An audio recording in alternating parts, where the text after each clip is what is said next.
Check out the moves on this strip of polymer. It may look like a party favor, but the method used to shape it has a more practical future.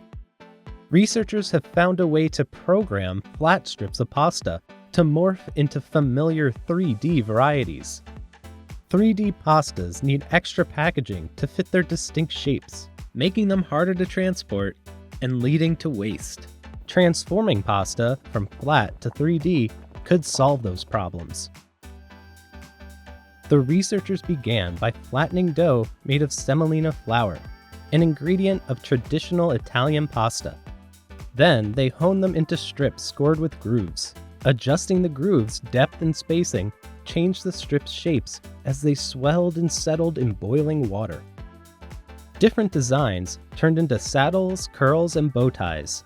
The researchers fed the test data into computer models that could replicate the process.